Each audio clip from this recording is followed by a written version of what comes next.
ठीक है, मैंने अभी हर्ष को परमिशन दिया है बेटे रिकॉर्डिंग का। ठीक है, अभी हम स्टार्ट करते हैं। लास्ट क्लास में हम लोगों ने क्या पढ़ रहे थे भाई?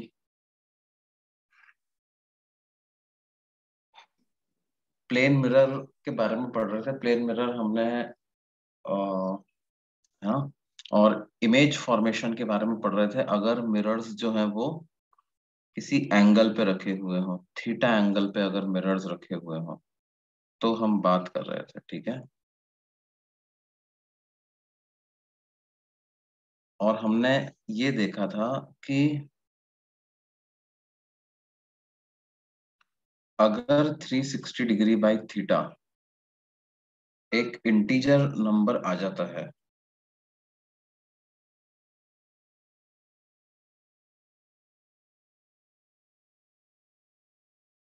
हाँ, लास्ट क्लास के नोट्स नहीं मिले आप लोगों को? Yes sir. अरे यार, ऐसा कैसे?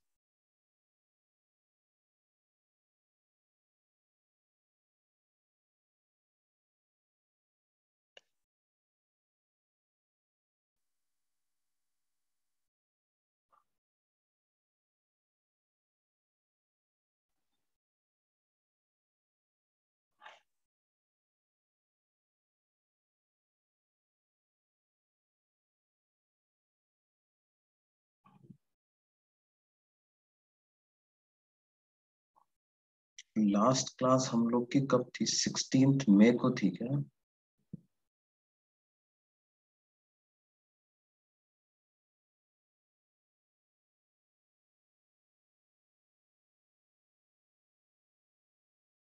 लास्ट 17।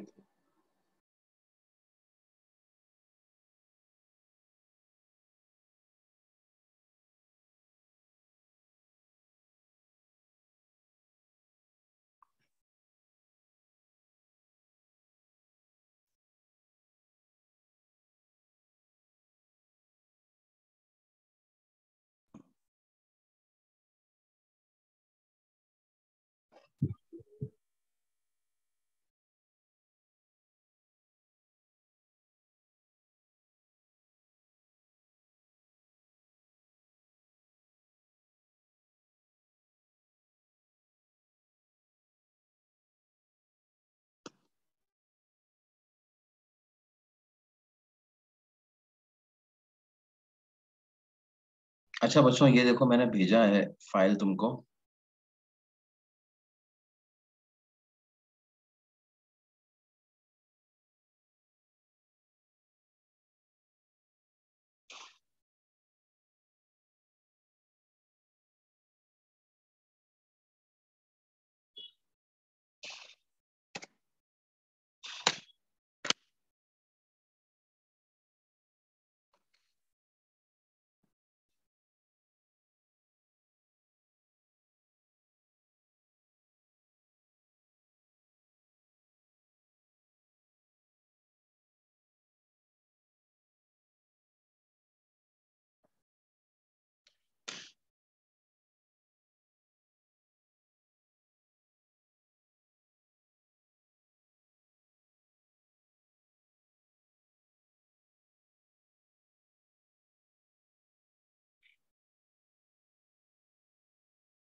सेवनटीन्थ के जो नोट्स है ना, उसमें देर वॉज अ प्रॉब्लम, एक इशू हो गया था।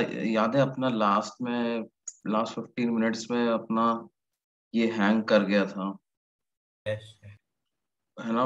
तो उसमें क्या हुआ कि I had to do, ultimately मेरे को सिस्टम को हार्ड रीसेट ही करना पड़ा। तो वो 17 के नोट्स नहीं अवेलेबल हो पाएंगे बच्चों।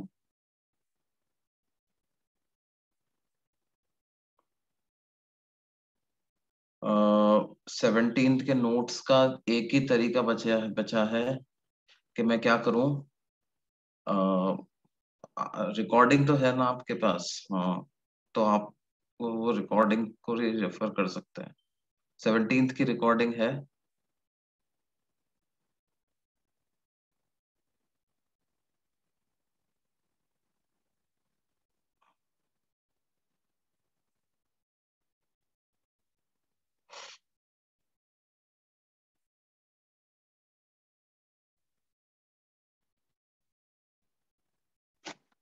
सर, अभी चेक किया।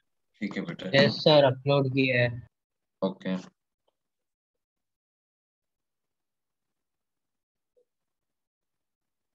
ओके बेटा।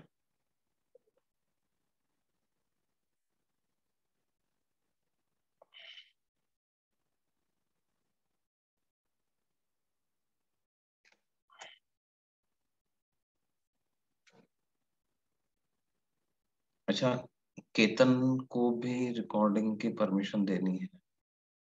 ओके, मैं दे दिया।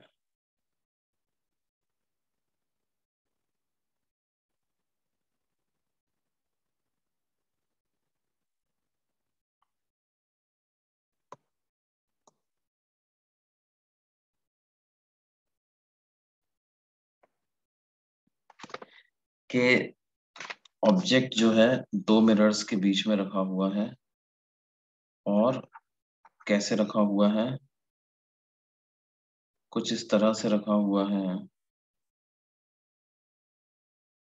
कि एक मिरर के साथ एंगल बनाता है थीटा 1, दूसरे मिरर के साथ एंगल बनाता है थीटा 2। तो देखो बच्चों, होता क्या है, इस ऑब्जेक्ट की M1 इमेज बनाएगा। वो जो इमेज बनाएगा वो तो, लेट्स से उस इमेज को तो नाम हमने दे दिया कितना, I1। ठीक है, सच दैट ये एंगल तो थीटा 1 ही हो गया। और ये जो ऑब्जेक्ट बचा, इसकी मिरर 2 भी डायरेक्ट इमेज बनाएगा। और वो किस एंगल पे बना रहा है? वो बना रहा है थीटा 2 एंगल पे।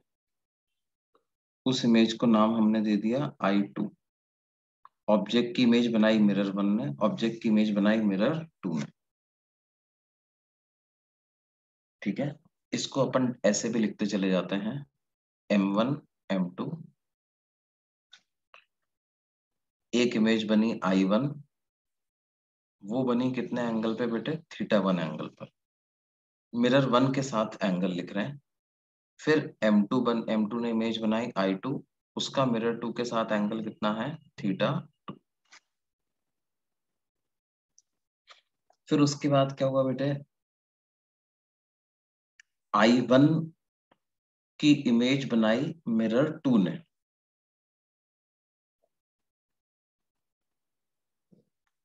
है ना। I1 की इमेज किसने बनाई? मिरर 2 ने। तो देखो I1 का मिरर 2 के साथ एंगल कितना बन रहा है? 2θ1 प्लस थीटा 2। तो वो जो इमेज बनाएगा, I1 की इमेज जब मिरर 2 बनाएगा,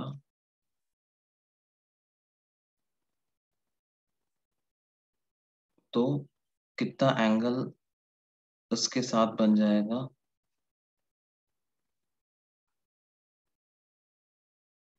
ये पूरा एंगल भी बन जाएगा कितना? 2θ1 प्लस थीटा 2। 2θ1 plus theta. तो उस इमेज को मैं क्या नाम दूंगा बच्चों? I12 नाम दूंगा। I1 की इमेज बनाई मिरर 2 ने, और कितने एंगल पे बना वो? मिरर 2 के साथ थीटा 2 प्लस 2θ1। और उसी तरह से I2 जो है उसकी इमेज बनाएगा मिरर 1। I2 की इमेज बनाएगा मिरर 1। तो उसको बनाने के लिए मैं इस तरह से एक डायग्राम बना सकता हूँ।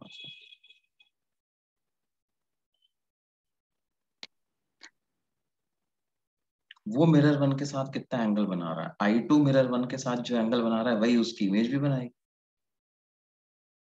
अब I2 मिरर 1 के साथ जो एंगल बना रहा है वो बन रहा है θ1 + 2 θ2, तो उसकी इमेज भी उतना ही एंगल बनाएगी। कितना, θ1 + 2 θ2। तो I2 की इमेज बनाई किसने, मिरर 1 ने। उसका क्या नाम है, I2 1। और वो कितना हो जाएगा, θ1 + 2 θ। अच्छा, इसमें भी ध्यान दो, हम क्या करते जा रहे हैं। जैसे I1 की जब इमेज बनाई ना, तो I1 है θ1 एंगल पे, उसमें मैंने ऐड कर दिया θ1 + θ2। θ1 में क्या ऐड कर दिया, θ1 + θ2, तो क्या बन गया 2, θ2 + 2 θ1। उसी तरह से ये θ2 था, इसमें भी क्या ऐड कर दिया, θ1 + θ2। तो क्या आ गया, θ1 + 2 θ2। फिर ऐसा ही चलता चला जाएगा। I21 की इमेज बनेगी कौन सी, I21 की इमेज बनाएगा मिरर 2। और किधर बनाएगा ये पता करने के लिए इस एंगल में ऐड कर दूंगा θ1 + θ2। तो हो जाएगा 2θ1 + 3θ2। उसी तरह से I12 की इमेज बनाएगा मिरर 1। तो फिर से इस एंगल में ऐड कर दूंगा θ1 + θ2। और I12 की मिरर 1 इमेज बनाएगा, उसका क्या नाम रखेंगे भाई, I121। और इस एंगल में ऐड कर देंगे θ1 + θ2, तो कितना हो जाएगा 2θ2 + 3θ1।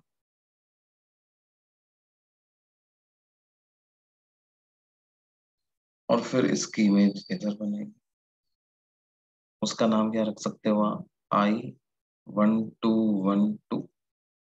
और इस एंगल में फिर से ऐड कर देंगे कितना, θ1 + θ।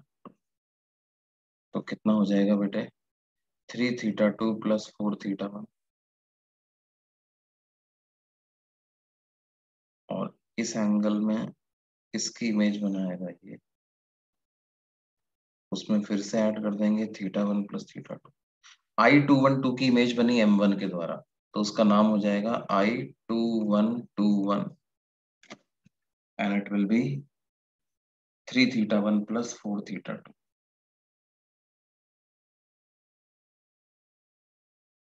And it will continue like this. अच्छा, अब अपन लोग सोचेंगे सर ऐसा कब तक करते जाएंगे, इनफाइनाइट इमेजेस थोड़ी बनती है ना। देखो, जाहिर सी बात है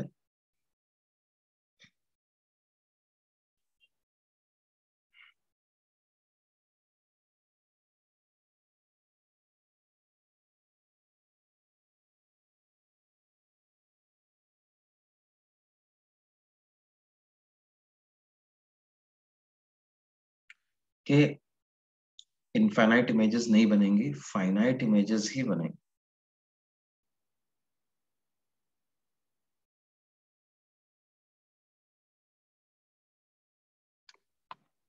ठीक है,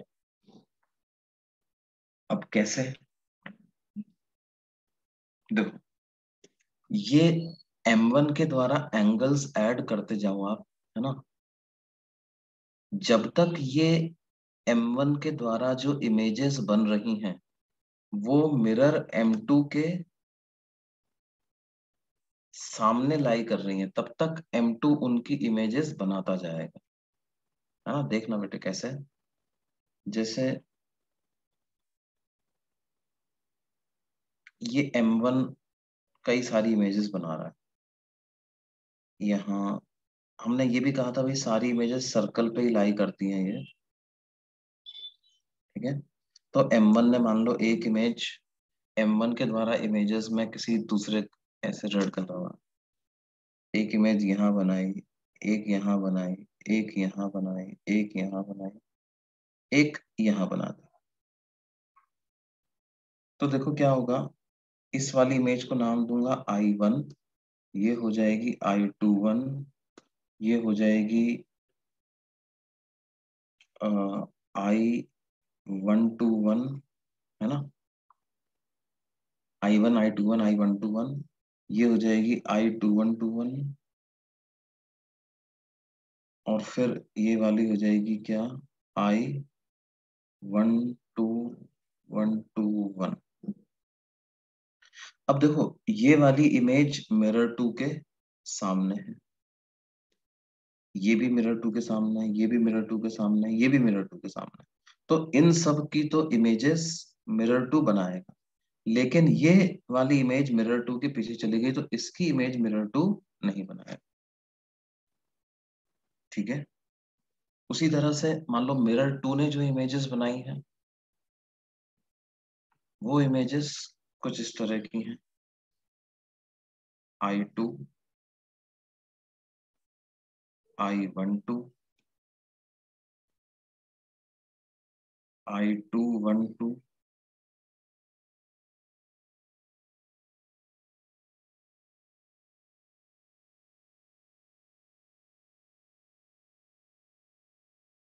I1212,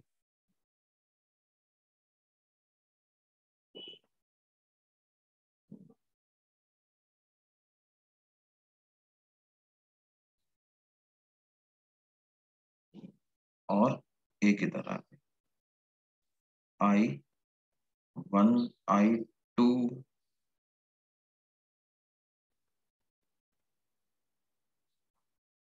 1, 2, 1, है ना। देखो ऑब्जेक्ट की डायरेक्ट इमेज बनी I2, फिर I1 की इमेज बनी I12, I21 की इमेज बनी I212, है ना, I121 की इमेज बनी I1212, I2121 की इमेज बनी I21212, और I121 अब और फर्दर इमेज नहीं बन रही, है ना। अब देखो इसमें ये वाली जो इमेज है ये अब मिरर 1 के नीचे लाई करने लग गई है, तो इसकी इमेज मिरर 1 नहीं बनाएगा।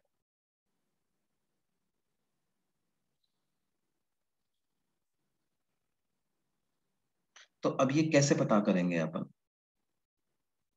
भाई आपको क्या करना है कि जैसे जब जब मैं मिरर 1 की इमेजेस बना रहा हूँ ना, तो मुझे कौन सा एंगल चेक करते रहना है, ये वाला एंगल,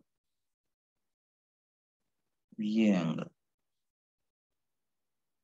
ये एंगल, ये एंगल, ये सारे एंगल जो हैं ये 180 डिग्री से कम होने चाहिए।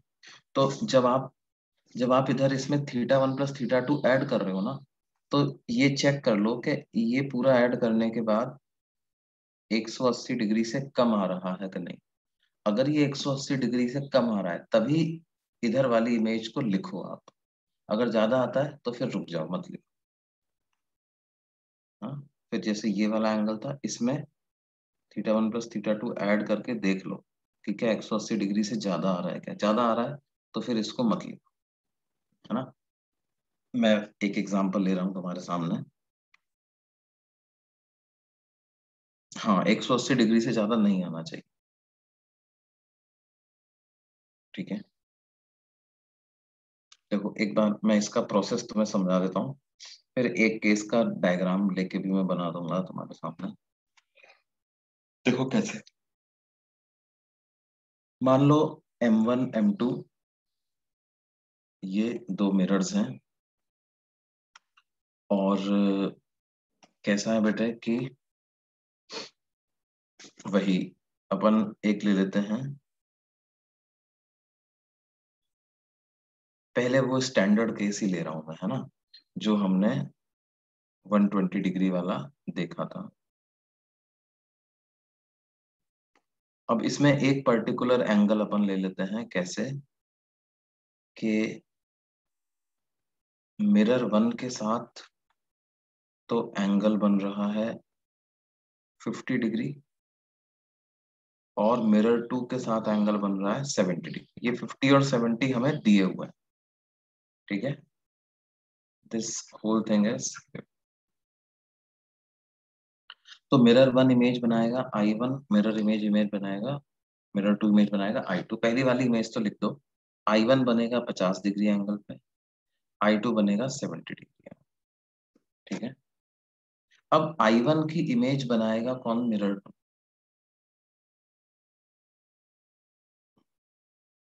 ठीक है।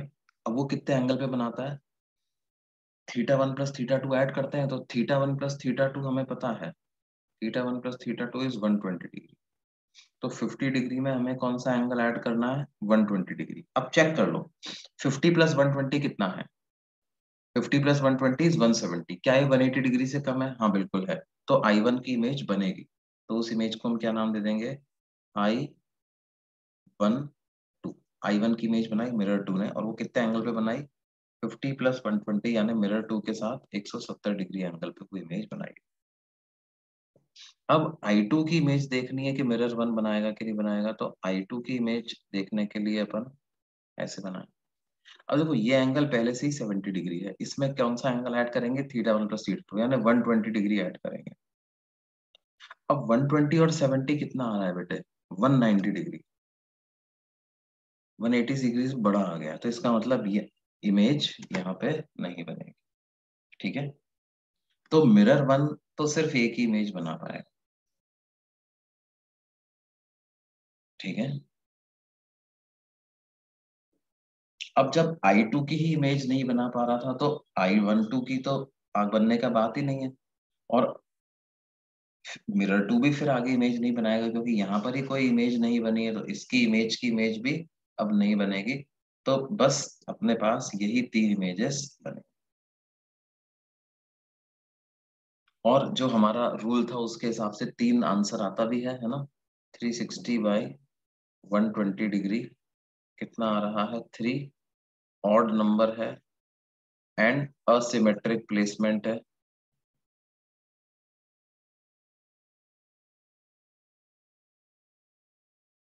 तो नंबर ऑफ इमेजेस कितनी हो जाएंगी? 3 ही हो जाएंगे, है ना। अब जो लोग रे डायग्राम से देखना चाह रहे थे उनके लिए भी एक डायग्राम में बना देता हूँ, लेकिन देखो थोड़ा समझना कि बिकॉज रे डायग्राम थोड़ा सा कॉम्प्लिकेटेड ही बनेगा इसका, because multiple reflections are involve, but let's try.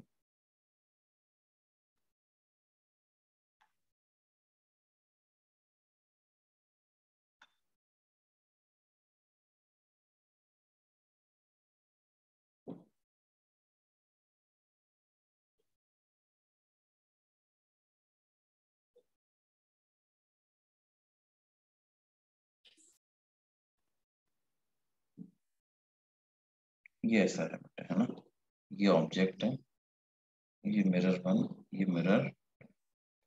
तो ऑब्जेक्ट की इमेज मिरर 1 बनाएगा तो कैसे पता करते हैं अपन? परपेंडिकुलर ड्रॉ कर देते हैं, उसी को आगे एक्सटेंड कर देते हैं, जितनी डिस्टेंस पर ऑब्जेक्ट होता है उतनी डिस्टेंस पर इमेज बन जाती है, तो ये इमेज बन गई, ठीक है। ऑब्जेक्ट की मिरर 1 में इमेज बन गई I1। अब ये 50 डिग्री एंगल था, तो ये एंगल भी 50 डिग्री होगा, क्योंकि ये दोनों ट्राइंगल्स कॉन्ग्रुएंट होते हैं। फिर ऑब्जेक्ट की इमेज मिरर 2 में बनानी है, तो कैसे पता करोगे? ऑब्जेक्ट से मिरर 2 पे परपेंडिकुलर ड्रॉप करो, तो जितना डिस्टेंस ऑब्जेक्ट आगे है उतना ही डिस्टेंस उसकी पीछे उसकी इमेज भी बनेगी। तो ये इमेज बन गई कुछ यहाँ पे, I2 इमेज बन गई, और ये एंगल 70 डिग्री है, इसको इधर से ज्वाइन कर दें अपन, तो ये एंगल भी 70 डिग्री आ जाएगा। ठीक है, फिर से ये ट्राइंगल और ये वाला ट्राइंगल भी कॉन्ग्रुएंट ट्राइंगल्स हैं।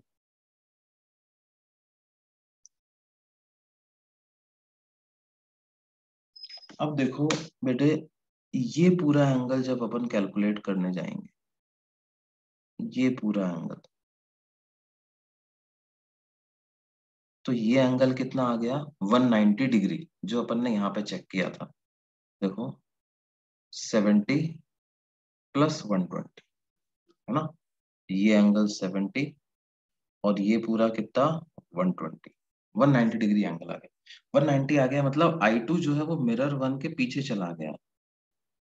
I2 मिरर वन के पीछे चला गया, मतलब मिरर वन अगर ये है तो I2 कहाँ पे बन रहा है बेटे, I2 यहाँ कहीं पे बन रहा है, थोड़ा सा, ये 180 डिग्री वाली लाइन है, उससे भी 10 डिग्री आगे पहुंच गया है। तो जाहिर सी बात है I2 मिरर वन के पीछे आ गया, नॉन रिफ्लेक्टिंग साइड की तरफ आ गया है, तो I2 की इमेज मिरर वन नहीं बना पाएगा। लेकिन अगर मैं I1 की बात करूं तो I1 अभी भी मिरर टू के सामने ही है, रिफ्लेक्टिंग साइड की तरफ ही है, तो I1 की इमेज मिरर टू बना देगा, है ना।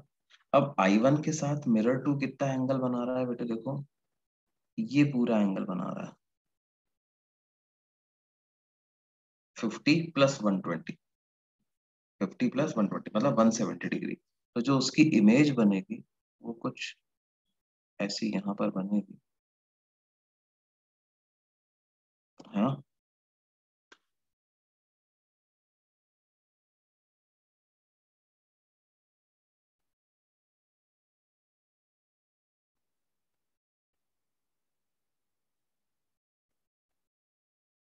ताकि ये वाला एंगल भी कितना आएगा बेटे, 170 डिग्री ये एंगल भी आ जाएगा।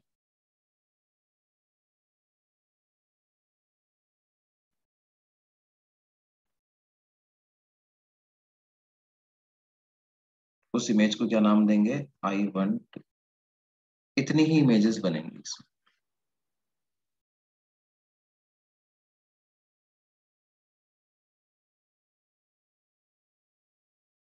हाँ, 180 डिग्री से छोटा होता है तो प्रोसीड करेंगे आगे, लेकिन अगर 180 डिग्री या उससे बड़ा आ गया, even if it is 180 degree, है ना, जैसे अगर 180 डिग्री भी आ जाता है तो बिल्कुल मिरर के इन लाइन ऑब्जेक्ट हो गया, तो उसकी भी इमेज मिरर नहीं बना पाएगा, है ना। 180 डिग्री या उससे बड़ा अगर एंगल आ जाता है तो फिर हमें आगे प्रोसीड नहीं करना है, और अगर 180 डिग्री से छोटा आता है तभी हमें आगे प्रोसीड करना है इमेज फॉर्मेशन के।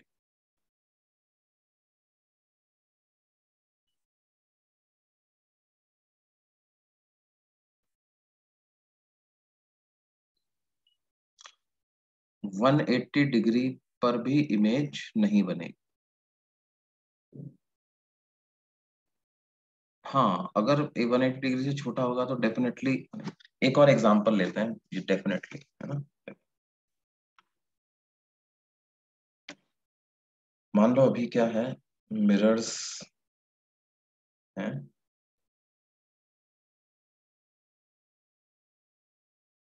ये M2 है और ये M1।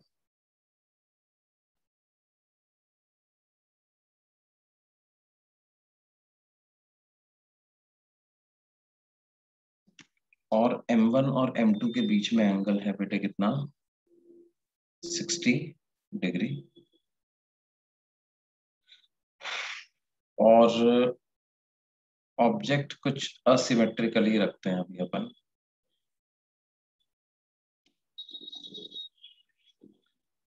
25 डिग्री और 35।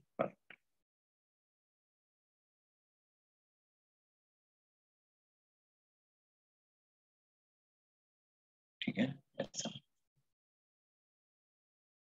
तो अब देखो क्या होगा, पहले टेबल बनाना सीखो डायरेक्टली कैसे बनाता है, क्योंकि अल्टीमेटली काम तो अपने टेबल की आएगी।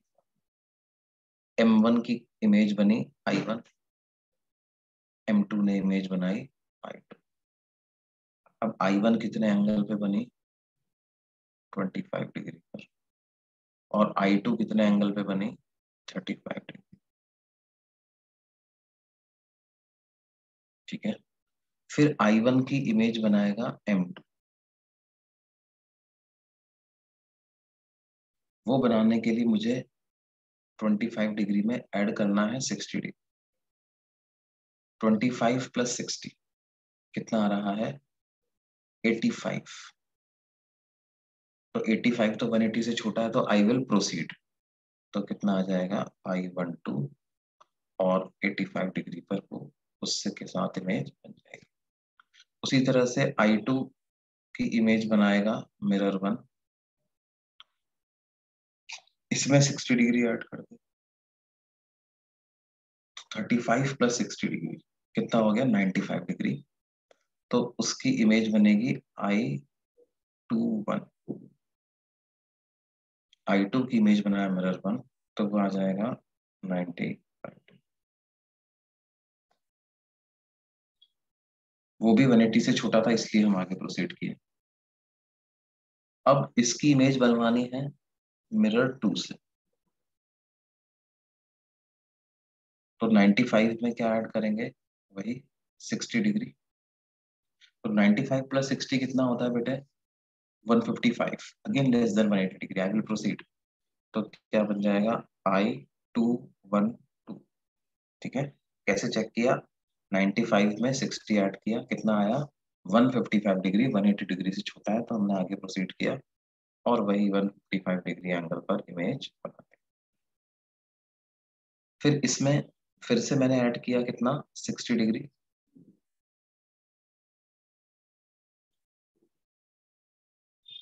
सिक्सटी प्लस 85 कितना आ रहा है?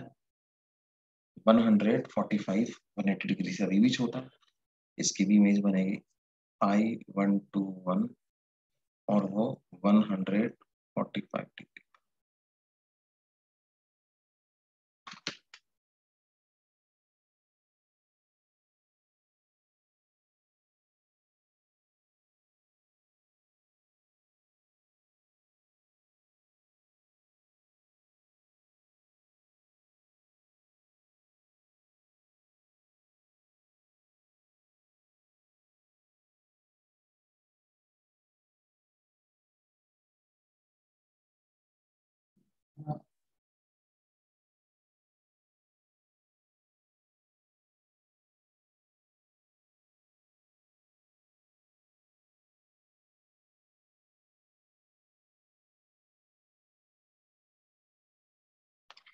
ठीक है बेटा, अब इसका आगे अगर इमेज बनाना है तो फिर से 60 डिग्री ऐड करना पड़ेगा। 145 प्लस 60 कितना आ रहा है? 180 से ऊपर पहुंच रहा है, तो इमेज नहीं बनेगी। दिस प्लस 60, ये भी क्या हो रहा है? 180 से ऊपर पहुंच रहा है, तो इसकी भी फर्दर इमेज नहीं बनेगी। तो टोटल देखो कितनी इमेज बन रही है? 1 2 3 4 5 6, है ना? अब एक बात ध्यान रखो, 360 डिग्री बाई 60 डिग्री, ये कितना होता है? 6, है ना? अच्छा, हमने एक बात और कही थी, हमने कहा था कि क्योंकि ये इवन है, तो चाहे सिमेट्रिक प्लेसमेंट हो या अनसिमेट्रिक प्लेसमेंट, 6 में से एक सब्ट्रैक्ट करना ही करना पड़ता है। तो वो कितना आता है? 5। नंबर ऑफ इमेजेस 5 कहा था हमने तो।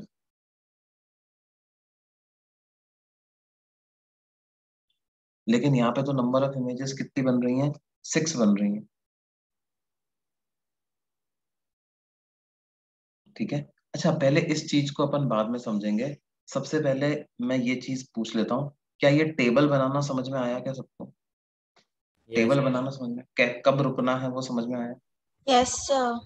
ओके बेटा, ओके, वेरी गुड। अब now now we come to the resolution of this contradiction. एक जो थोड़ा सा कॉन्ट्राडिक्शन यहाँ पे डेवलप हुआ है कि साहब ये से तो हमें 6 इमेज दिख रही हैं, लेकिन यहाँ पे 5 इमेज आ रहा है जो हमारी पुराना जो फॉर्मूला था उसके हिसाब से, तो ये क्या दिक्कत है? सही आंसर क्या है? सही आंसर 5 ही है। देखो क्या हो रहा है इसमें कि आखिरी की जो 2 इमेजेस है ना, मतलब ये दोनों एक ही जगह पर बन रही हैं। These two images will coincide। Sir हमें कैसे पता चलेगा कोइंसाइड कर रही हैं? हमने तो टेबल बना के देखा, तो उसके हिसाब से तो हम गिनेंगे तो 6 आ जाएगा। देखो बड़ा आसान है कोइंसाइड करने का तरीका पता लगाना। आप क्या करो, आप ड्रॉ कर लो सीधे सीधे M1 के साथ 145 डिग्री एंगल पे चले जाओ, 145 डिग्री फ्रॉम M1। ठीक है, तो M1 से जब मैं 145 डिग्री जाऊंगा, M1 वाली मिरर की लाइन को आगे एक्सटेंड कर देता हूं, है ना। तो पूरा यहां से वहां तक पहुंच जाऊंगा तो पूरा 180 डिग्री हो जाएगा, राइट। लेकिन मेरे को जाना है 145 डिग्री तक, तो यहां से चले और इसको अलग से किसी कलर में बना दें। ऐसा चल रहा। अच्छा, ये 145 डिग्री डेफिनेटली मिरर 2 के पीछे ही खत्म होगा, क्योंकि वो एंगल 180 से ज्यादा तो आ ही रहा था, तो यहाँ कहीं पे पहुंच गया। ठीक है, ये एंगल पूरा कितना हो गया बेटे? इसको अगर मैं ऐसे ज्वाइन करता हूँ, ठीक है, मान लो यहाँ कहीं पे इमेज बन रही थी, कौन सी? I121। तो दिस एंटायर एंगल इज कितना? 145 डिग्री, राइट।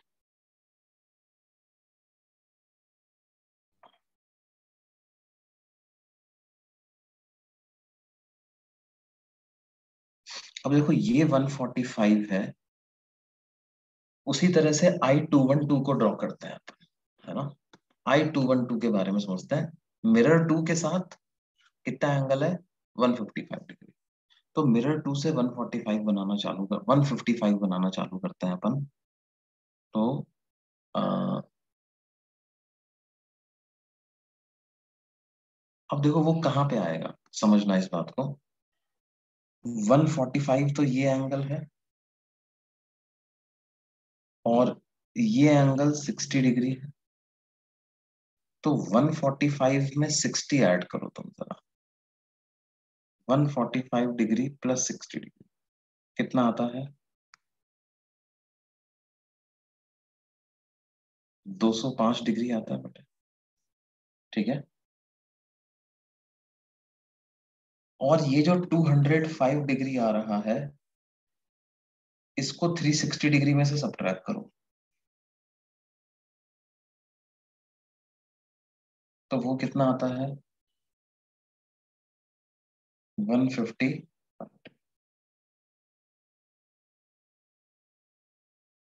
इसका मतलब जो वो 155 डिग्री का एंगल है, वो एग्जैक्टली यहीं पे बन रहा है क्या?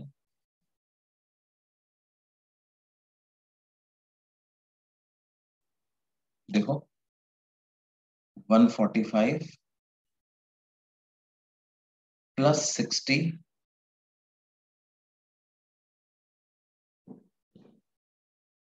प्लस 155, ये तीनों का सम 360 डिग्री आ रहा है कि नहीं आ रहा? इसका मतलब क्या है?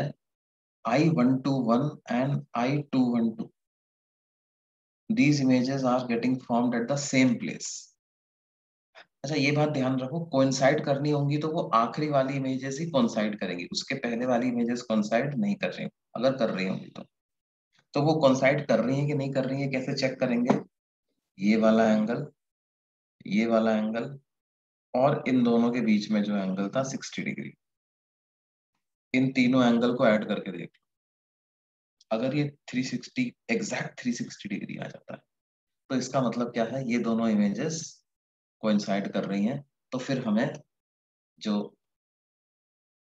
डिस्टिंक्ट इमेजेस बनानी है वो 5 इमेजेस कहेंगे। 6 है, 6 में से दो एक ही जगह पर बन गई, तो इन दोनों को मिला करके एक ही इमेज काउंट होगी। तो कितनी इमेज हो जाएंगी? एक, दो, तीन, चार, और इन दोनों को मिला करके एक इमेज, तो 5 इमेज आ जाएंगी इस तरह से।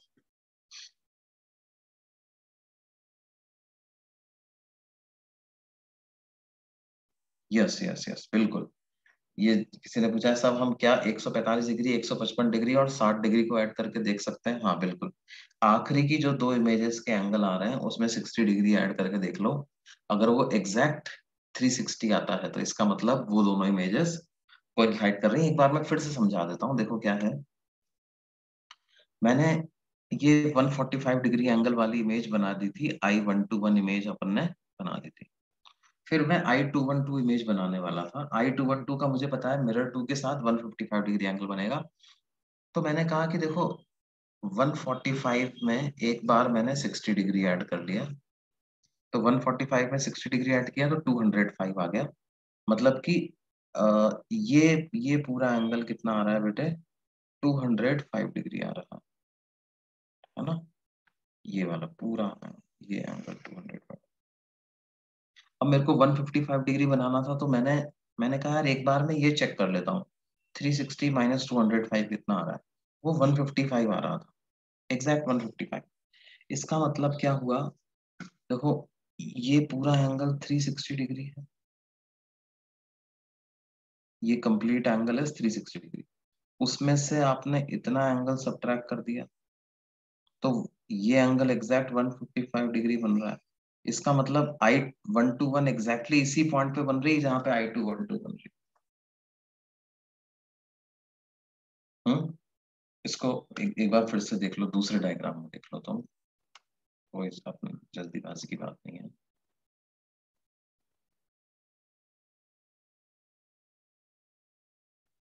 ये दो मिरर्स के बीच में एंगल है 60 डिग्री, M1 M2, है ना। आखिरी इमेज की बात कर रहे हैं I121 की, वो बनी थी, ये बनी थी 145 डिग्री पर, और M2 के द्वारा जो बनी थी I212 वो बनी थी 155 डिग्री, है ना। अब M1 से 145 डिग्री एंगल पे जब मैं जाऊंगा तो वो इमेज जो है वो यहाँ कहीं पे आ जाएगी,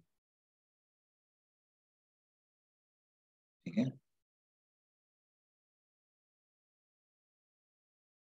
इससे थोड़ा सा और पहले की तरफ।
हाँ बेटे, ये पूरा एंगल जो आया है, दिस एंगल, ये कितना है? 145 डिग्री। अब मुझे बनाना था 155 डिग्री। तो जब कि मैं क्या बोल रहा हूँ कि एग्जैक्टली यही, जब 155 डिग्री एंगल बनाओगे ना तो वो यहीं पे आकर के रुकना पड़ेगा। क्यों? क्योंकि 155 प्लस 145 प्लस 60, ये तीनों मिलाकर के ही 360 डिग्री हो रहा है। तो मिरर 2 से 155 डिग्री की बात करें या मिरर 1 से 145 डिग्री की बात करें, ultimately you are reaching the same position. तो इसका क्या इम्प्लीकेशन है? इसका इम्प्लीकेशन ये है कि I121 and I212 are getting formed at the same place. इतनी सी बात है।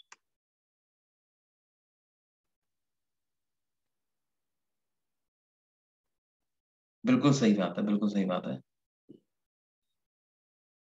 अगर दोनों मेथड से कर सकते हैं तो पुराने वाले से ही करेंगे, है ना। ये टेबल वाला मेथड कब यूज होगा, टेबल वाला मेथड कब अप्लाई करना।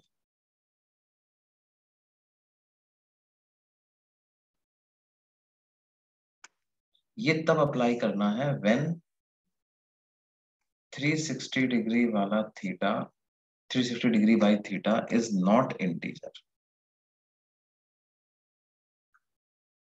ये जब इंटीजर नहीं आ रहा तो मिरर के बीच में एंगल कुछ अजीब सा दे दिया, जैसे मान लो कोई हमसे कहते हैं कि मिरर्स के बीच में एंगल है 50 डिग्री,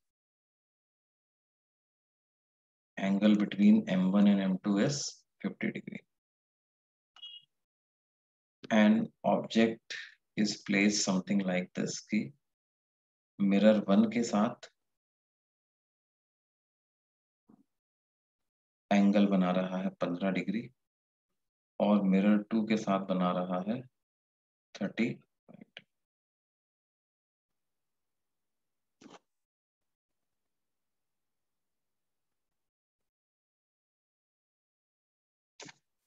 अब क्योंकि इसमें 360 डिग्री बाई 50 डिग्री इंटीजर नहीं आ रहा है तो फिर टेबल वाला मेथड ही बनाएंगे। M1 की इमेज बनी I1 15 डिग्री एंगल पर, I2 35 डिग्री एंगल पर, फिर 15 डिग्री में ऐड करेंगे कितना, 50 डिग्री,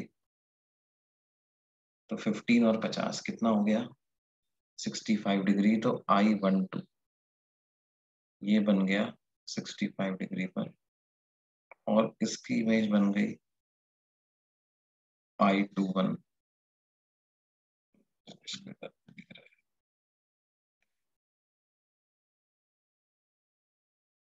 फिर से ऐड करूंगा 50 डिग्री, तो I21 ये बन जाएगी कितनी, 85 डिग्री एंगल पर, 50 + 35।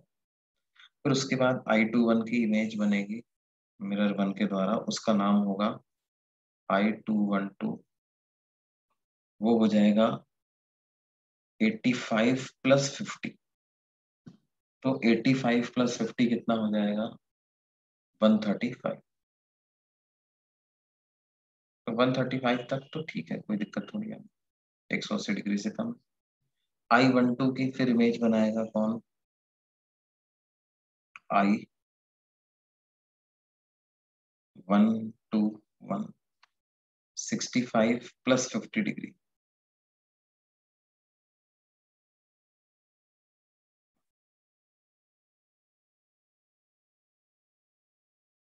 115। ठीक है, फिर 115 डिग्री में फिर से हमको फर्दर इमेज बनानी है तो ऐड करना पड़ेगा कितना, 50 डिग्री। 115 + 50 इज 165। तो I1212 इज 165। ठीक है, ये भी 165 भी चल जाएगा। इसमें जब 50 डिग्री आप ऐड करने जाओगे तो क्या होगा बेटे, 135 + 50 is 185 which is greater than 180 degree. तो इधर रुक जाना है, ठीक है। तो बस अब यहीं पर अपना स्टॉप हो गया। 165 में 50 ऐड करोगे तब तो वो 50 180 से ज्यादा आ नहीं आना।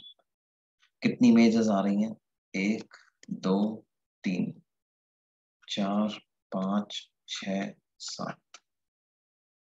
अब कोइंसाइड वन भी कर रही है कि नहीं कर रही वो देख लेते हैं। तो आखिरी दो इमेजेस का ही चक्कर होता है, इसका और ये वाली और ये। तो 115 + 165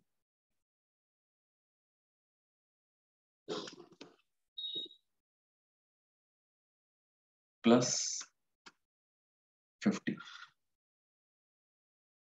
कितना आ रहा है,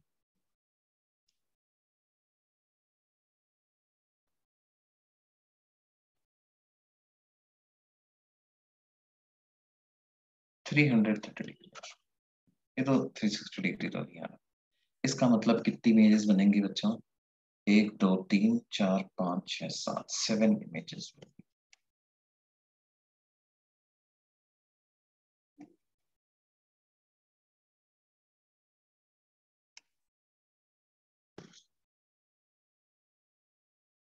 क्या ये बात समझ में आई सब?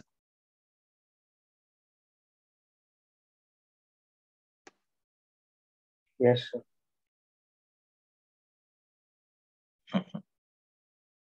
कम लोगों को समझ में आया लगता है।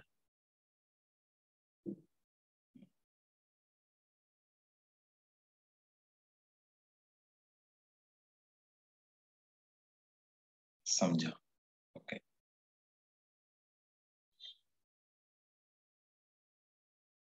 Okay, good good good. आ रहा है ना?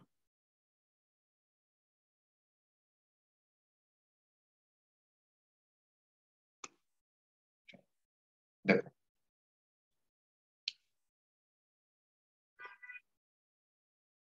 ये तरीका है ना, टेबल फॉर्मेशन का ये तरीका है। अब now with this we have now completed image formation by plane mirrors. Now we move on to image formation by spherical mirrors.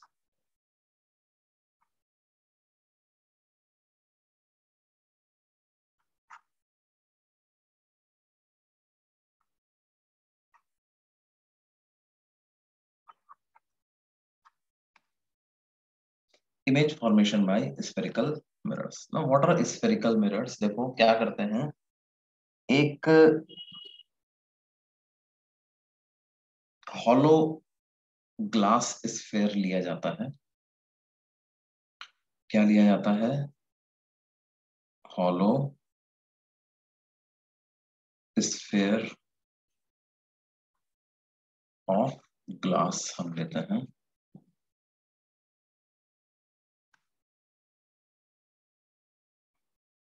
ठीक है। And then it is cut like this. इसको हम कुछ इस तरह से कट करते हैं,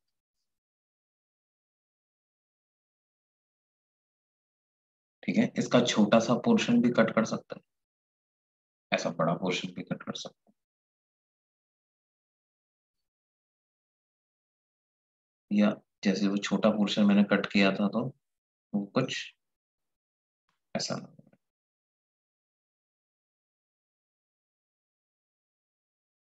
ठीक है।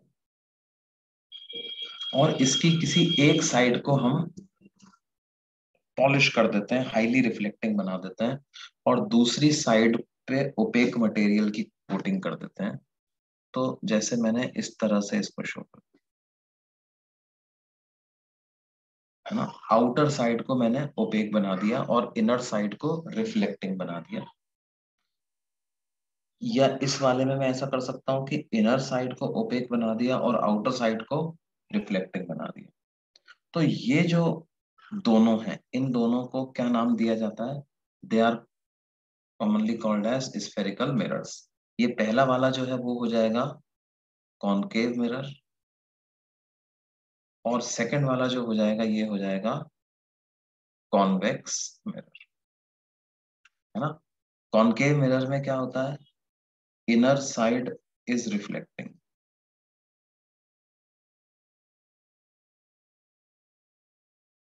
और कॉन्वेक्स मिरर में क्या होता है?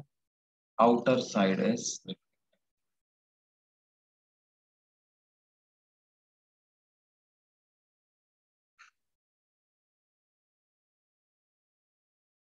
ये कैसा मिरर है? Is this a concave mirror और कॉन्वेक्स मिरर?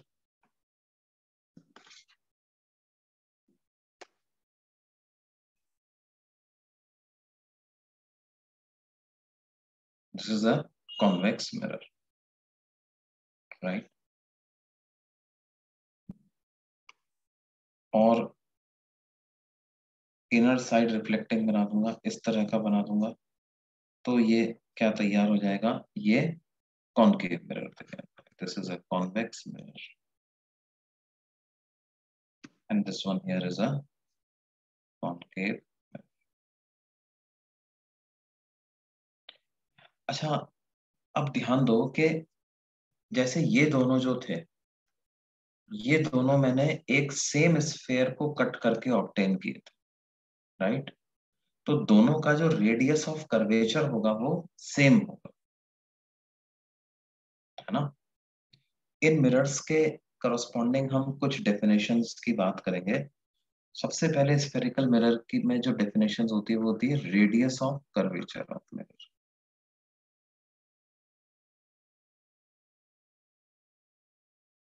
ये क्या है? It is the radius of the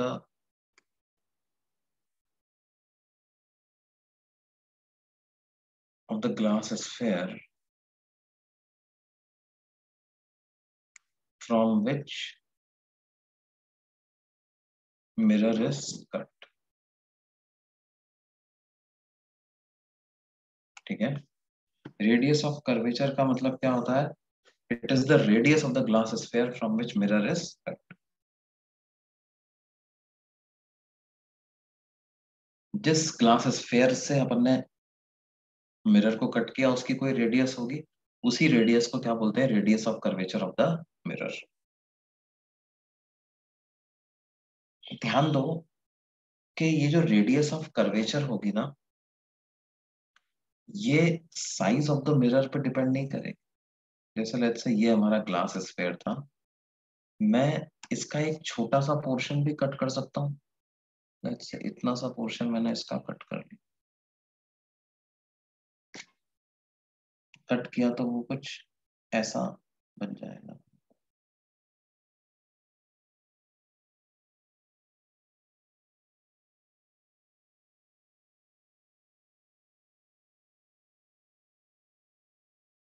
हाँ, इवन इफ साइज में भी small but radius of curvature में भी लार्ज, है ना? कितना बेंट हो रहा है ये, वो वाली रेडियस है। ठीक है, तो साइज को नापने के लिए हम एक दूसरी डायमीटर की बात करते हैं। हम बात करते हैं अपर्चर डायमीटर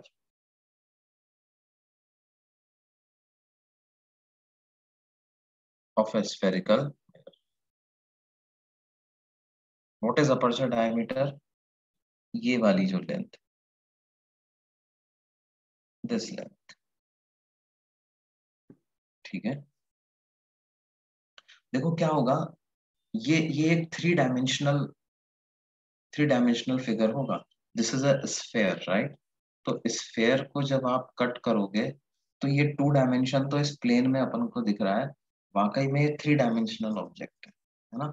इस 3 डायमेंशनल ऑब्जेक्ट को जब तुम एक ग्लास पे रखोगे, एक एक प्लेन पे रखोगे, कागज पे इसको अपन ने रखा, तो ये कुछ ऐसा पूरा एक सर्कल जैसा बना है, राइट? ये है मिरर। तो ये जो ग्लास पे रखने पर जो इसकी जो एजेस हैं, जो सर्कल बना रही हैं, उस सर्कल की डायमीटर को क्या कहेंगे? Aperture diameter.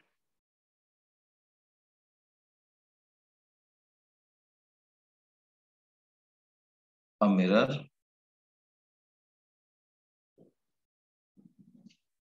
when placed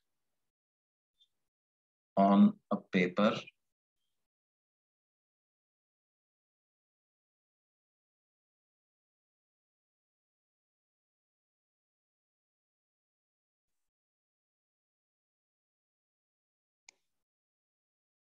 the boundary of the mirror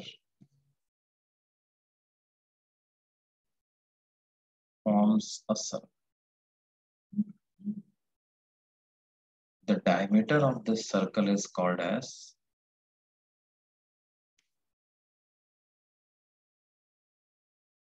aperture diameter.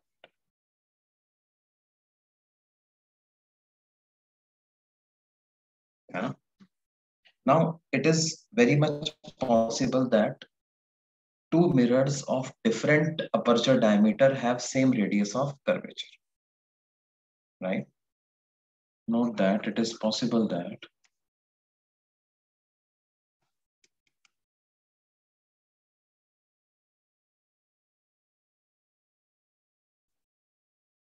two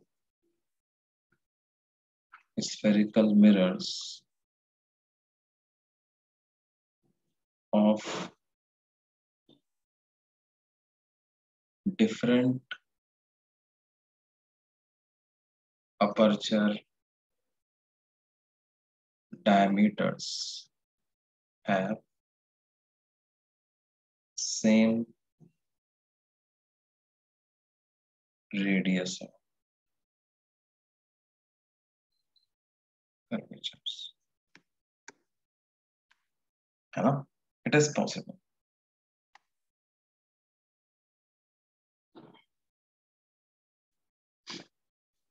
ठीक है, अगली जो डेफिनेशन आती है हमारी वो आती है centre of curvature.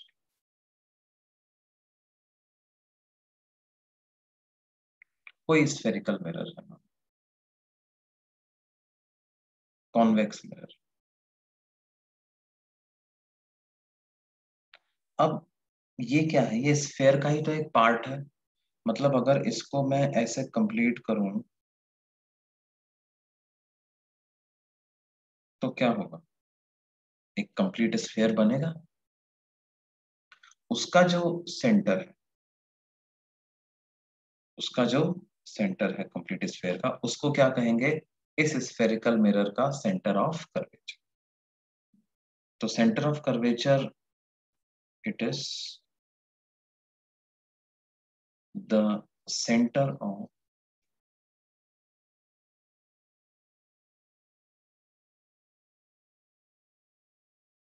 the glass sphere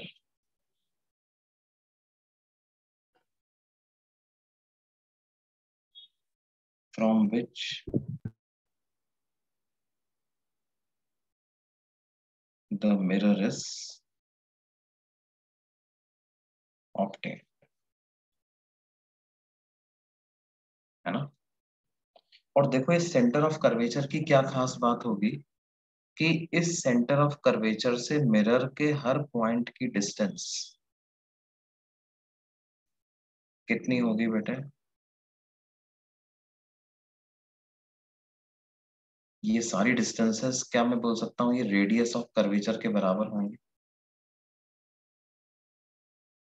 all these distances will be equal to, मैं मिरर पे अलग अलग पॉइंट ले रहा हूँ, मान लो A B D E F ऐसे में ले रहा हूँ, तो इन सब पॉइंट्स की सेंटर ऑफ कर्वेचर से distance will be equal to the radius of the.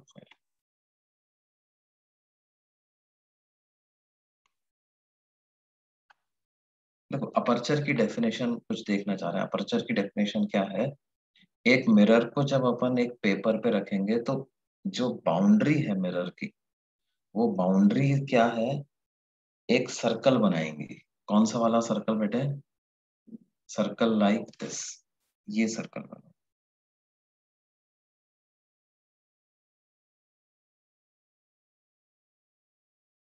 इस सर्कल की जो डायमीटर, उस डायमीटर को क्या कहेंगे बेटे, अपर्चर डायमीटर। मिरर कौन सा है हमारा, ये पूरा जो मैंने शो किया है, ये है मेरा मिरर, ये स्फेरिकल, और ये उसकी।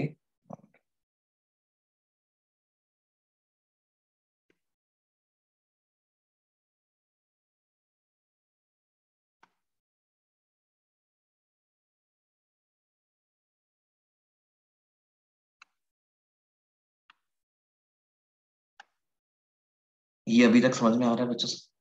अच्छा, अब आगे बात करते हैं pole of the mirror.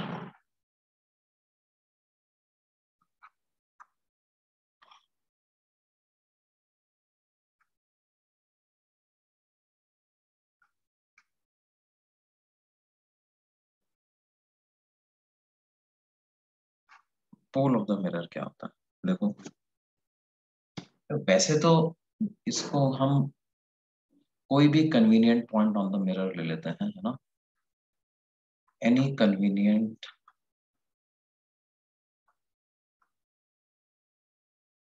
Point on the mirror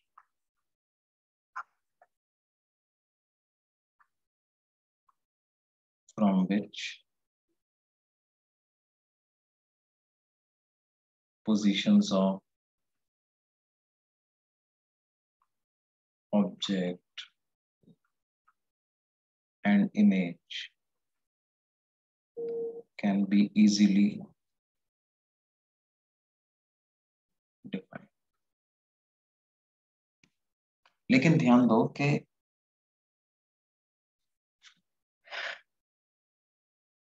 in majority of the cases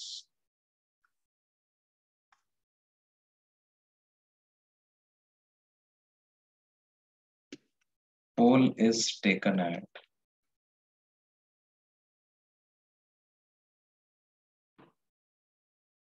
the midpoint on the surface of the mirror.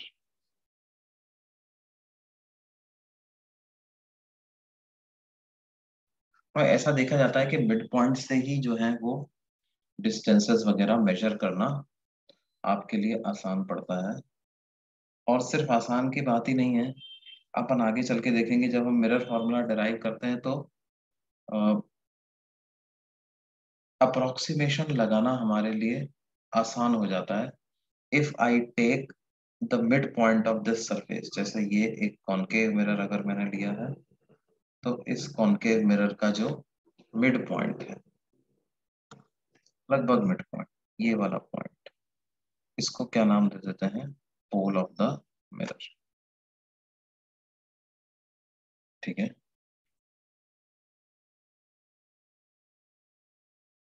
अच्छा, फिर अगली डेफिनेशन पर हम आए, principal axis of the mirror क्या?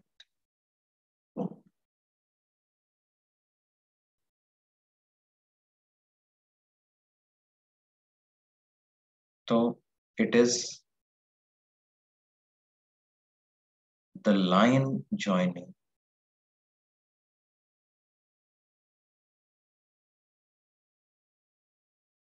the pole and the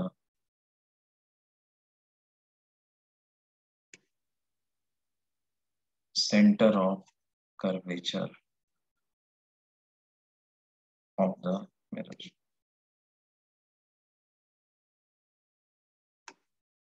Is line joining pole and the center of curvature of the,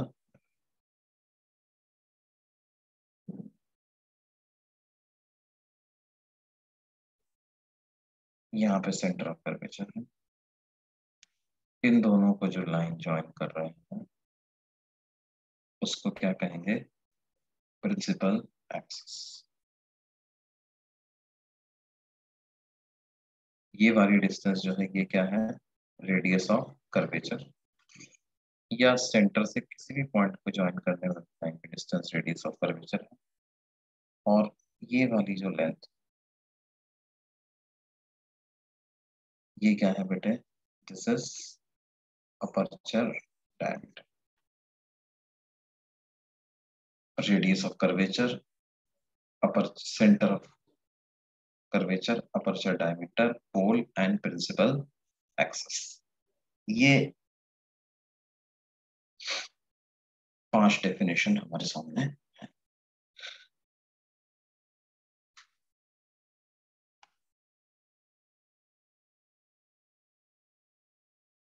now with this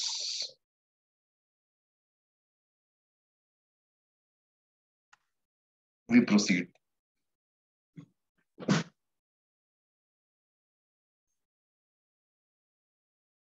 और हम बात करते हैं, देखो, मिरर से रिफ्लेक्शन कैसे होता है ना? Basically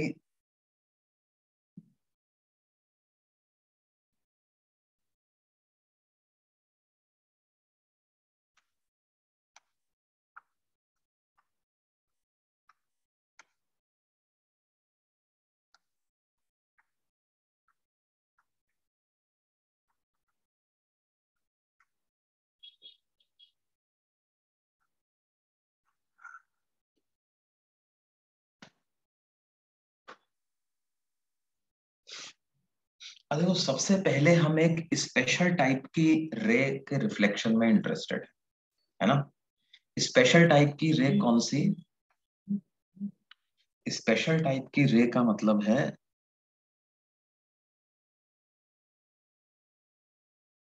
a ray which is traveling parallel to the principal axis of the mirror.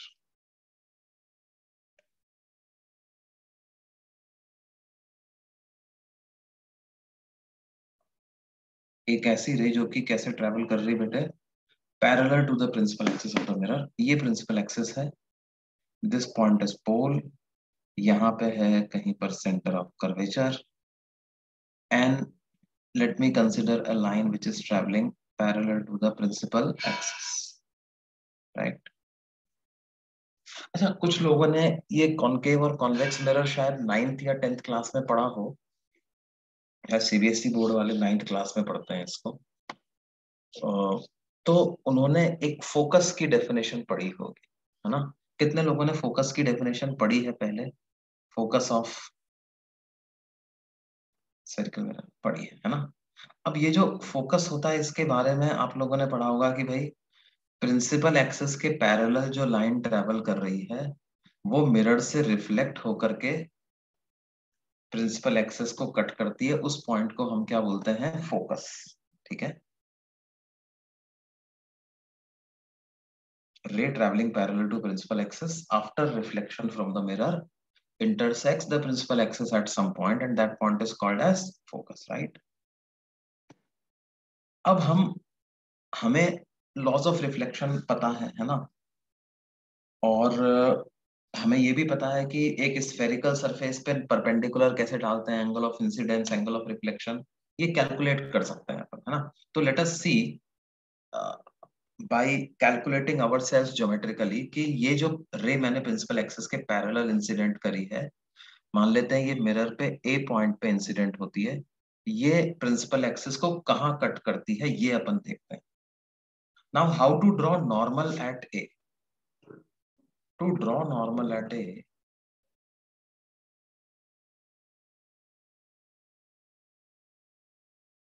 can we join, we can join A with C.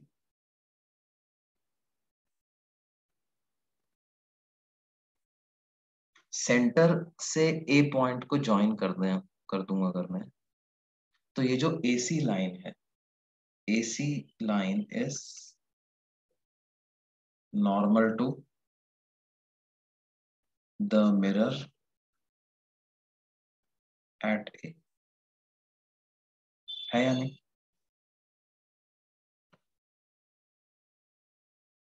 Spherical surface पे परपेंडिकुलर ड्रॉ करने का क्या तरीका होता है? सेंटर से ज्वाइन कर दो उसको, किसी भी पॉइंट को, है ना? We have a sphere and if I want to draw normal at any point, किसी भी पॉइंट पर अगर मैं नॉर्मल ड्रॉ करना चाहता हूँ तो वो कैसी बनेगी बेटे? सेंटर से उस पॉइंट को ज्वाइन कर दूं, तो ये जो लाइन होगी it is normal to the surface at point A. किसी और पॉइंट बी पॉइंट पे नॉर्मल ड्रॉ करना चाहता हूँ तो कैसे बनाऊंगा? नॉर्मल को सेंटर से ज्वाइन कर दिया, ये जो लाइन है ये टेंजेंट हो गई, ये टेंजेंट और नॉर्मल एक दूसरे पर, राइट? तो यहाँ पर ए पॉइंट पर रे इंसिडेंट हो रही है तो मैं ए पॉइंट पे नॉर्मल ड्रॉ करना चाहता हूँ। ये नॉर्मल क्यों ड्रॉ करना चाहता हूँ? ताकि मेरे को ये एंगल पता चल जाए। What is this angle? This angle is angle of incidence, right? Angle between incident ray and the normal is angle of incidence. ठीक है।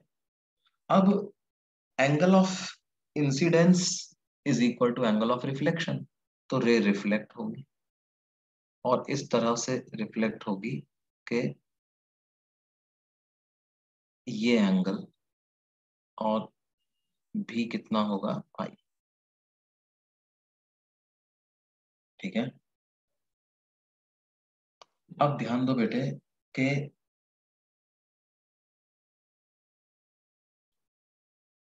ये दोनों एंगल तो बराबर हो गए, है ना? इसको थोड़ा सा अपन करेक्ट मैं कर लेता हूँ, ऐसे ड्रॉ कर लेता हूँ so that it does not look perpendicular. ऐसे, right? That this angle is also I. अच्छा आप देखो बेटे कि ये वाली लाइन और ये लाइन, ये दोनों पैरेलल लाइंस हैं, तो क्या मैं इधर जो एंगल बन रहा है इस एंगल को भी 2i बोल सकता हूँ, है ना? बिकॉज ये ऑल्टरनेट एंगल्स हो जाएंगे, ये वाला और ये वाला, ये दोनों angle will become alternate angle, तो this angle will also become 2i। मान लेते हैं ये किसी Q पॉइंट पे प्रिंसिपल एक्सिस को कट कर रही है, this is reflected ray intersects principal axis at point Q। Now look at triangle ACQ। क्या मैं बोल सकता हूँ कि angle ACQ plus angle CAQ, ACQ ये वाला एंगल और CAQ ये दोनों इंटीरियर एंगल है, इन दोनों का सम एक्सटीरियर एंगल मतलब 2i के बराबर होना चाहिए। अच्छा एंगल CAQ तो I है, इसका मतलब एंगल ACQ को भी क्या हम देख सकते हैं कि वो भी I के बराबर आएगा। Angle ACQ also comes out to be equal to I, तो ये एंगल भी I आ जाएगा। अब ये एंगल भी I आ गया, देखो दोनों इंटीरियर एंगल बराबर हो गए, तो क्या मैं बोल सकता हूं कि triangle ACQ is isosceles, that means CQ is equal to AQ, है ना? एंगल्स के सामने वाली साइड्स भी बराबर होंगी। अब एंगल्स के सामने वाली साइड्स बराबर हैं, इसका मतलब क्या है, अगर मैं Q पॉइंट से if I drop a perpendicular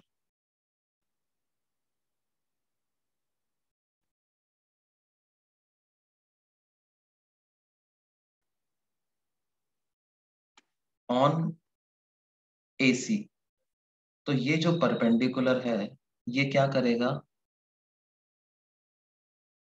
इस AC को बाइसेक्ट करेगा, because ACQ is an isosceles triangle, तो this perpendicular will bisect AC। ये जो फुट ऑफ परपेंडिकुलर आया है, इस फुट ऑफ परपेंडिकुलर को हम कुछ नाम दे देते हैं, R नाम दे देते हैं, या R मत नाम दो, इसको नाम दे दो कुछ M नाम, राइट? अच्छा AC लेंथ कितनी है, व्हाट इज लेंथ AC? क्या ये पूरी AC लेंथ को रेडियस ऑफ कर्वेचर बोल सकता हूँ मैं? इसका मतलब ये जो CM लेंथ है ये कितनी आएगी, CM is half of AC, तो ये बराबर आएगा R/2 के, ठीक है? अब now look eight triangle MCQ।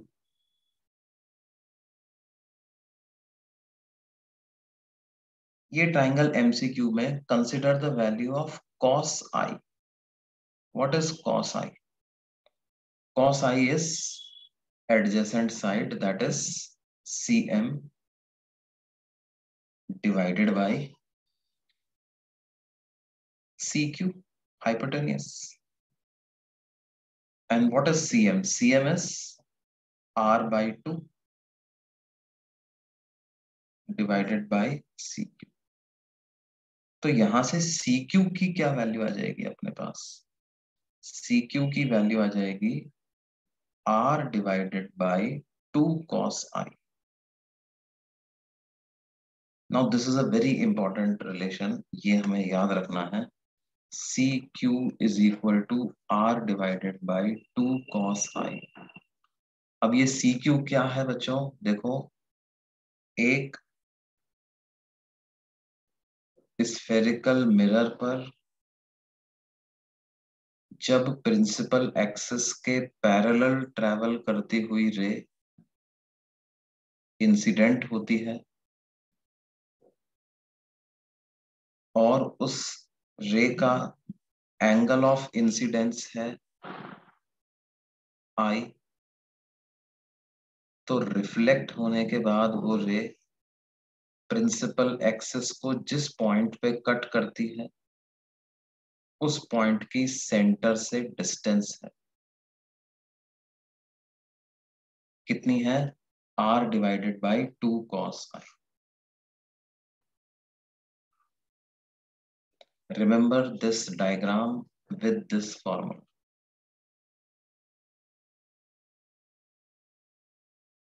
ठीक है, व्हाट इज क्यू पॉइंट, क्या है Q point? Is point of intersection of reflected ray with the principal axis।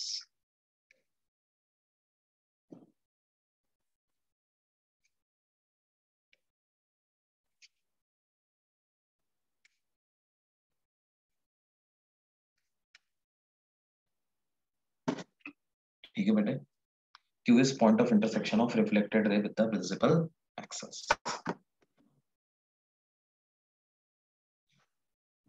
अब देखो इस फॉर्मूले की आगे क्या क्या इम्प्लीकेशंस हो सकती हैं, ये अपन इसको अगली क्लास में कंटिन्यू करेंगे।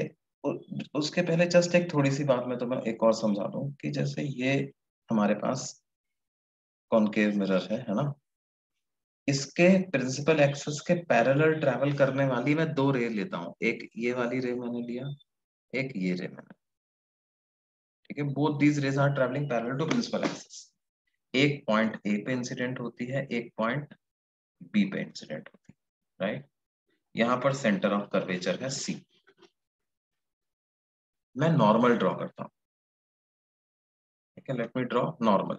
ए पॉइंट पे नॉर्मल ड्रॉ करनी है तो ए को सी से ज्वाइन कर, और बी पॉइंट पे नॉर्मल ड्रॉ करनी है तो बी को सी से ज्वाइन कर।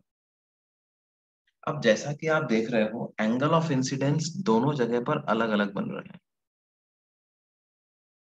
ठीक है, ये ज्यादा एंगल पे इंसिडेंट हो रही है तो रिफ्लेक्ट भी ज्यादा एंगल पे हो, तो ज्यादा एंगल पे रिफ्लेक्ट करा दिया। ये वाली रे कम एंगल पे इंसिडेंट हो रही है तो कम एंगल पे ही रिफ्लेक्ट भी हो।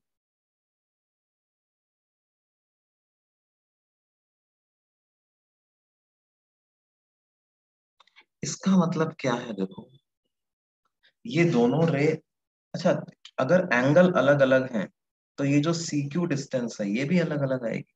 ए की डिस्टेंस आ रही है Q1, बी जहां पर इंटरसेक्ट कर रही है वो आ रही है Q2, तो CQ1 और CQ2 अलग अलग आ रहा है, एंगल ज्यादा होगा तो cos i की वैल्यू कम होगी, इसका मतलब CQ डिस्टेंस ज्यादा। यहाँ पर देखो ए पॉइंट पर एंगल ज्यादा बन रहा है, बी पॉइंट पर एंगल कम बन रहा है। एंगल ज्यादा तो सेंटर से डिस्टेंस ज्यादा, एंगल कम तो सेंटर से डिस्टेंस कम। इसका मतलब क्या है, हमने जो पिछली क्लासेस में ये बात पढ़ी हुई है कि पैरेलल रेज जब मिरर पे इंसिडेंट होने के बाद रिफ्लेक्ट होती हैं तो प्रिंसिपल एक्सिस को एक पॉइंट पे कट करती हैं, उस पॉइंट को फोकस बोलते हैं। वो डेफिनेशन पूरी तरह से सही नहीं। पूरी तरह से सही नहीं है का मतलब क्या है सर, इसको अपन नेक्स्ट क्लास में कंटिन्यू करेंगे, बिल्कुल सही बात है। Let us continue this in the next lecture. ठीक है, आप लोग सेक्शन ए, शीट का सेक्शन ए सॉल्व कर लें। एक्सरसाइज 1 पार्ट 1 पार्ट 2 का सेक्शन ए, प्लेन मिरर अब पूरी तरह से कंप्लीट हो चुका है तो आप सेक्शन ए उसका कंप्लीट कर सकते हैं।